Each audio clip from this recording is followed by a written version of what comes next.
తాను ఇస్తున్నటువంటి మాంగళ్యం అనేటువంటి భావనతో 3 మాంగళ్యాలు కలిగినటువంటి దానిని ఈనాడు సీతమ్మ వారికి అలంకరించేటువంటి ఏర్పాటు చేశారు. మాంగళ్య పూజ అయినది. అర్చక స్వాములు ఆ మాంగళ్యాన్ని మనందరికీ దర్శింపజేస్తారు. వెంటనే రామచంద్రమూర్తి ఆ మాంగళ్యాన్ని సీతమ్మ వారి మెడలో ఉంచుతారు. అంతా కూడా మనం సేవిద్దాం. హారతి జరుగుతున్నది. పూజ కార్యక్రమం అంతా కూడా అయిన తర్వాత మాంగళ్యానికి హారతి జరుగుతున్నది. అష్టలక్ష్మీ స్వరూపిణ్యై అష్టైశ్వర్యప్రదశ్రియై సౌభాగ్యప్రద దీక్షాయై మహాలక్ష్మ్యై సుమంగళం. లక్ష్మీరమణ గోవింద గోవింద, జానకీరమణ గోవింద గోవింద. మాంగళ్య సూత్రాధిష్టాన దేవతాభ్యో నమః. యథాస్థానం ప్రతిష్టాపయామి.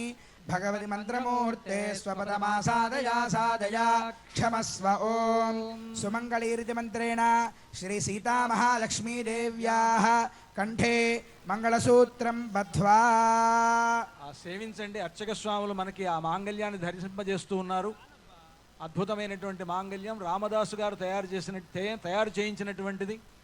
ఇందాక మనం పచ్చల పథకాన్ని, చింతాకు పథకాన్ని, రామమాడను చూసినట్లుగానే ఇది కూడా అంత ప్రాచీనమైనటువంటి ఆ మాంగళ్యాన్ని, రామదాసు గారు తయారు చేయించినటువంటి మాంగళ్యాన్ని, 3 మాంగళ్యాలు కలిగినటువంటి మాంగళ్యాన్ని రామచంద్రమూర్తి సీతమ్మ వారి మెడలో వేస్తూ ఉన్నాడు. ఇది అద్భుతమైనటువంటి సన్నివేశం. మనందరి యొక్క భాగ్య విశేషం వలన ఇటువంటి ఒక గొప్ప సన్నివేశాన్ని మనం చూడగలుగుతూ ఉన్నాం.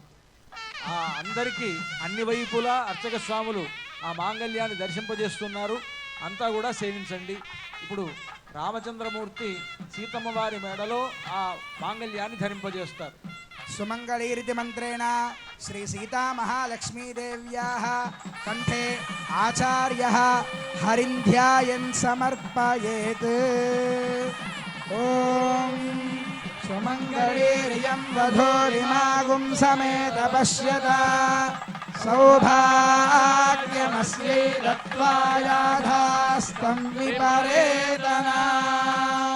మాంగళ్యధారణ ముహూర్త సుముహూర్తోస్తు భవంతో మహాంతో అనుగృహంతు. మాంగళ్యధారణ ముహూర్త సుముహూర్తోస్తు. మాంగళ్యధారణ అయిన తర్వాత వారణమాయిరం అని కార్యక్రమం. నిజంగా ఈ కళ్యాణం, సీతారాముల కళ్యాణం అత్యద్భుతమైనటువంటిది. ఆనాడు మిథిలా నగరంలో సీతారాముల కళ్యాణాన్ని దర్శింపలేకపోయామే అనుకునేటువంటి మనకు రామదాసు గారు ఈ భద్రాచలంలో ఈ శ్రీరామనవమి నాడు కలుగజేశారు. ఆనాడు మనం చూడలేకపోయినా ఈనాడు అర్చామూర్తులుగా వేంచేస్తున్నటువంటి ఈ భద్రాచల రాముడి కళ్యాణాన్ని సేవించేటువంటి భాగ్యం మనకు కలుగుతూ ఉన్నది. ఆ వారణమాయిర కార్యక్రమాన్ని అర్చక స్వాములు నిర్వహిస్తారు. గోదాదేవి రంగనాథుణ్ణి తాను వివాహం చేసుకున్నట్లుగా కలగని తనకు వచ్చినటువంటి ఆ కలను తన స్నేహితురాళ్లకు చెప్తుంది. ఆ కలలో తనకు రంగనాథుడికి ఏ పద్ధతిలో వివాహం జరిగిందో దాన్నంతా వర్ణించి చెప్తుంది. ఇదంతా కూడా కళ్యాణానికి సంబంధించినటువంటి వృత్తాంతం కనుక ఈ ప్రబంధాన్ని అక్కడ అనుసంధిస్తూ ఆ విధంగా ఆ ఒక ఆటలాగా, నారికేళములతో బంతి ఆటలాగా వధూవరులిద్దరూ ఆడుకుంటున్నారనేటువంటి భావన. నిజానికి అక్కడ అర్చకులు ఇద్దరే ఆడుకుంటూ ఉన్నారు. కానీ ఒక అర్చకుడు రాముడు అని, ఇంకొక అర్చకుడు సీత అని మనం భావించాలి. వారి విధంగా సీతారాములు ఇద్దరూ ఈ విధంగా బంతి ఆట ఆడుతున్నారు అనేటువంటి భావనతోటి ప్రబంధం ఉంటుంది. ఆ ప్రబంధాన్ని చక్కగా చెవులారా విందాం మనం. దీనివలన సత్సంతానం కలుగుతుంది. సంతానం లేనటువంటి వారికి, వివాహం కానటువంటి వారికి వివాహం అవుతుంది అంటారు ఈ ప్రబంధ శ్రవణం వలన. శ్రీశైల్యాది ప్రణతోస్మి నిత్యం அல்லினாள் தாமரமேல் ஆரணங்கினின் துணவி மல்லினாடாண்டமடமையில் மெல்லியலாலாயர் குலவேந்த நாகத்தாள் தென் புதுவை வேயர் பயந்த விளக்கு வாரணாமாயிரம் சுழவாலம் செய்து நாராயண நம்பி நாடக்கின்னேதிர் பூராண பொற்கூடம் வைத்து பூரமெங்கும் தோராணன் நாட்டாக்கான கண்டேன் தொழினான் மாராணமாயிரம்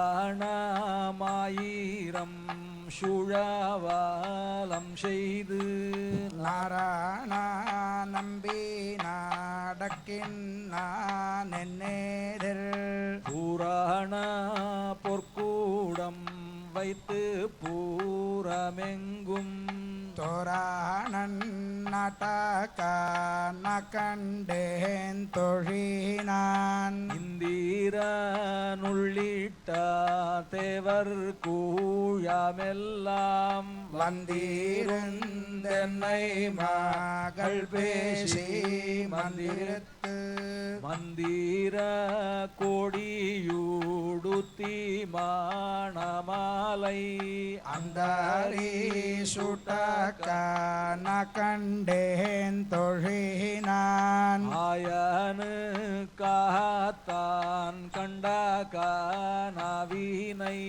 வேயர் புகழ்வெள்ளி புத்தூர் கோன் கோதை சொல் தூய தமிழ் மாலை இறைந்தும் வல்லவர் வாயுண்ணன் அக்காலை பெத்து மகிழ்வாலே ஆயனு காத்தான் கண்டகானவினை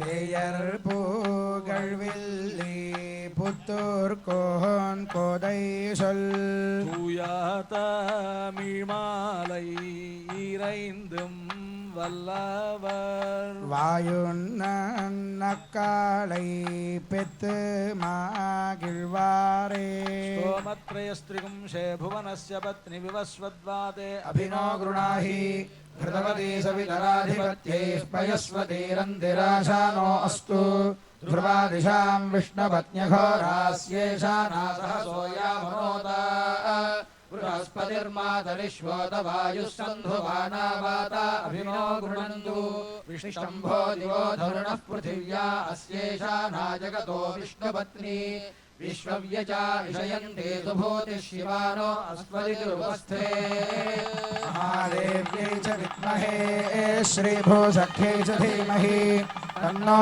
नीला प्रचोदयात् సీతారాముల దివ్య కళ్యాణ మహోత్సవ సమయమునందు చూడి కొడుతనాచియార్ సంభావన.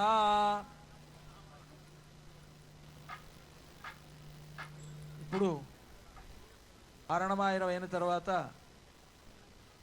స్వామివారికి అమ్మవారికి ఇద్దరికి అక్షతారోపణం, తలంబరాల వేడుక. ఇది మన సంస్కృతిలో, ముఖ్యంగా మన తెలుగువారి సంస్కృతిలో ఇది కూడా ఒక గొప్ప విశేషం. ఇందాక మనం జీలకర్ర బెల్లం గురించి ఎలా అనుకున్నామో, ఈ తలంబ్రాల వేడుక కూడా మన తెలుగువారికి మాత్రమే ఉన్నది.